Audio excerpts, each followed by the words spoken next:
Hey, what's going on, No Nation? CJ Wilson here with DoakTalk. I am your host. We're in the midst of fall camp, and to this morning, Sunday, July the 28th, myself personally had a little bit of treat. Went to Florida State practice and got to see the guys get after a little bit. The pads were on, so things a little bit was physical for the most part. The energy was really high.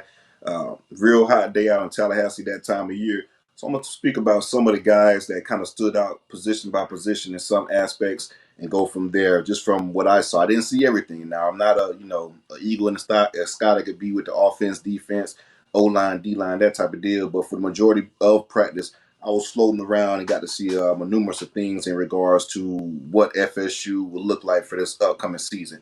But before we get started, make sure you guys like this video and subscribe to the channel. Again, please like this video and subscribe to the Dope Talk channel. Excuse me. It does a world of favors for us to get our information out to FSU fans like yourself that's trying to get all this camp information and just consume everything leading up to the 2024 season. So again, like this video, subscribe to the channel. We're trying to make it grow. All right, let's start with the quarterbacks at first. DJ, you look really good. The ball pops out of his arm. He has a lot of zip as far as arm strength. It's off the charts. There's no point in time where you're going to overthrow or underthrow a receiver. Well, I'm sorry. How can I put this? There's no point in time where a receiver is going to outrun the quarterback with DJU. He has that type of arm.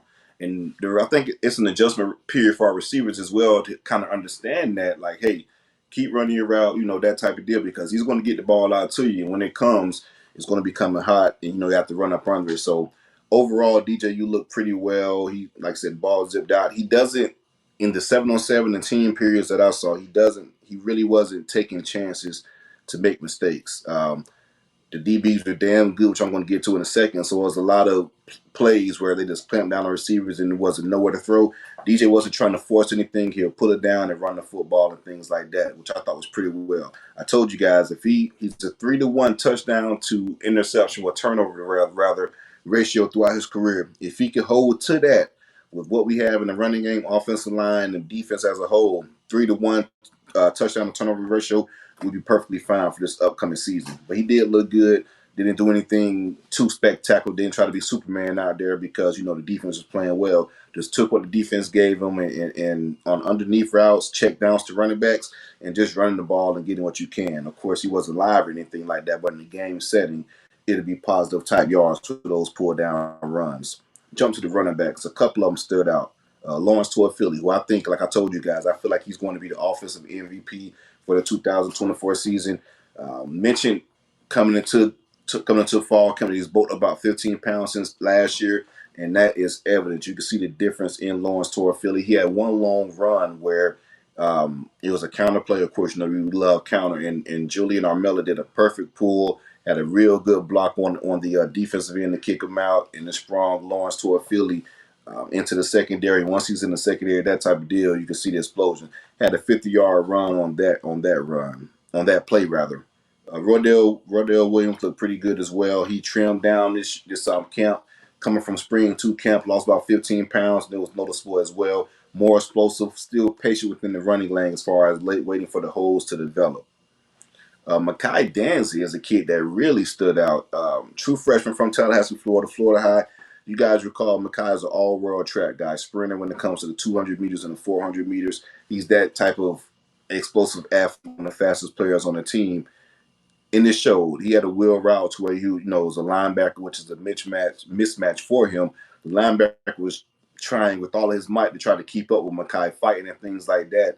You look at Makai, he's just floating right past him, running smoothly, as a track runner would do in that situation, and caught the ball. I think in the future, he's going to be very good for FSU, and Martin Novella's going to do a lot of things to get him the ball in space and things like that. Moving on to tight end, and probably the story of fall camp so far, and the biggest pleasant surprise in the fall camp so far, is Kyle Morlock. He's been a hell of a player for FSU thus far. There's been media reports and things like that as far as how he's been making plays throughout fall camp, as far as stretching the field and making plays downfield. Saw it for myself firsthand. He made the plethora of plays downfield, underneath. He just looks like the guy at tight end, right? Coming from last year to this year. And even in the spring, he was he had an up and down spring, if we're being completely honest. So some questions in regards to the tight end room. But Kyle Morlock has answered the bell this offseason and is showing within fall camp. He had a hell of a day today, and also he's looking noticeably more bigger as well too. Well put, he was a 6'6" type of guy, and he's every bit of 6'6". Look for Kyle Morlock to continue. If he can continue to on the trajectory that he's had to being consistent within his first week and go into the second, third week, and et cetera, leading into the season, that'll be a big bonus for FSU as far as the passing game, as he could be a big weapon for DJU. So again, Kyle Morlock had a hell of a day. Another kid that's been kind of creating shockwaves, and hell, I'm even more shocked due to his age, Amari Williams. If you guys remember the 4-star tight end / defensive end, just athlete from Palm Beach that FSU got, he ended up reclassifying from the 2025 class to the 2024 class and enrolled to FSU. Kid is 17 years old, looks the part. When I say looks the part, he looks the part. Looks like an athlete, very fluid in his route running, fast. And he also, which surprised me to be 17 years old, he doesn't mind mixing it up and getting physical. So you're a 17-year-old kid who should be in high school right now, getting ready for your senior year. You're going against some grown men at FSU, from especially within the trenches, which is, it's not for the faint. It's the most physical part of football, the trenches. He held his own a little bit. He's a willing blocker. He doesn't mind sticking his nose in the action and getting dirty a little bit. So once he gains weight and get a little bigger and understands the playbook, and things start slowing down for him, which it seems like from a pass catching standpoint, things has slowed down for him. But once all of those things click and gel together, man, the sky is the limit for this kid. When I tell you he could be a problem, Amari Williams can be a problem for FSU. Overall, the offensive line looked pretty good. Nobody really stood out from an individual standpoint, which is a good damn thing, because if you're looking good and there's good cohesion, and I'm not really calling anybody out individually, that means O-line is doing their job. They're noticeably bigger. I do think we're healthy as well too. This is going to be the best and biggest offensive line that Mike Norvell has had during his tenure at FSU.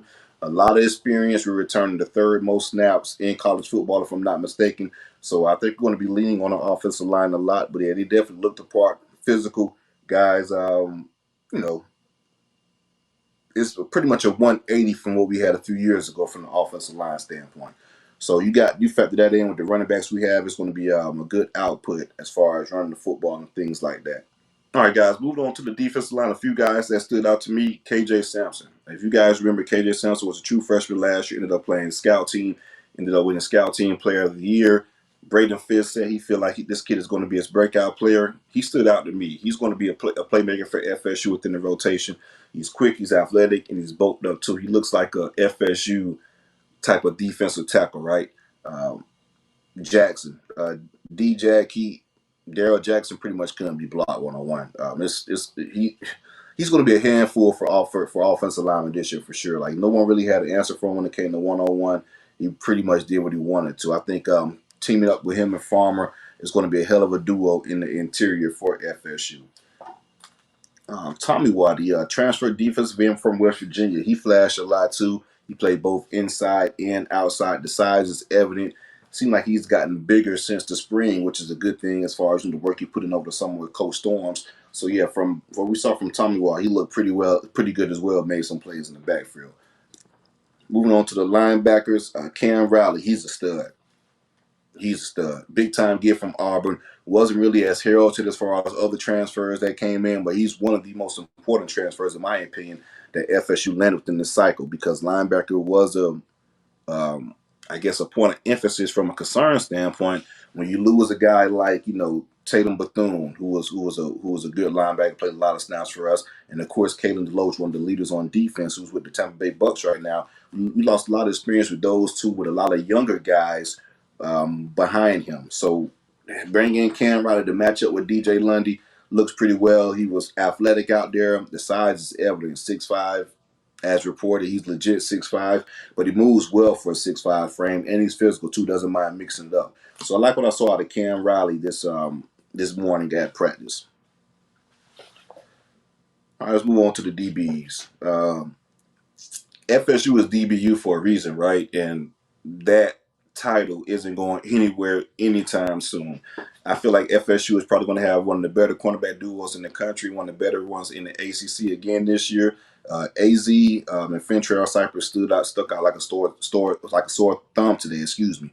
Made a lot of plays, especially Fentrell. I just want to speak about him for a little bit as far as the plays he made. Had an interception in one-on-ones.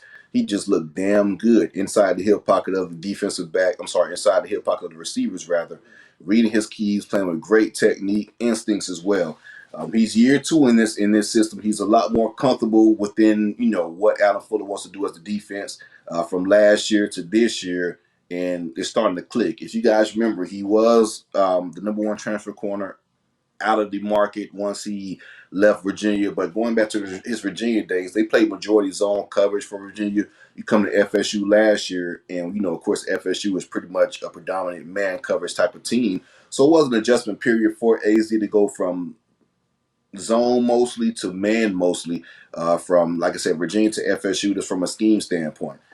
Go to year two in FSU. Now he seems more comfortable, more well versed within the scheme, comfortable playing man coverage, and it's starting to show. I'm telling you, Fentrell Cypress, if he continues on this path, he's going to have a hell of a year this year. And of course, AZ, I think he's probably going to be the best quarterback in the ACC. Potential and things like that, is the sky's the limit for that kid. Both of those guys had really good days, so it's going to be interesting to see how they continue to build upon spring practice. Just speaking about the receivers, and I didn't speak about the receivers. Let's jump to them for a second. But I do think the receivers going against these type of corners that we have, when the game comes, it's going to be easy. But speaking of the receivers, Malik Benson, he stood out, had a couple pass plays down the field that caught my attention, like a 50-yarder that he had to catch and run for. Mike Norvell was on him a little harder for this practice as far as just conditioning, stepping up, making those plays, pretty much pushing him to be that receiver one, seeing the potential in him, not really letting the foot off the gas, so to speak, in regards to pushing, trying to get the best out of Malik Benson. And that shows me that Mike Norvell really believes in him, and he thinks he's going to be the guy at receiver this year. Hakeem Williams looked damn good as well, too. Looks great. Added some weight, looks like a playmaker. I remember last camp and some of the practices I saw, of course, he was a true freshman. He was out of shape.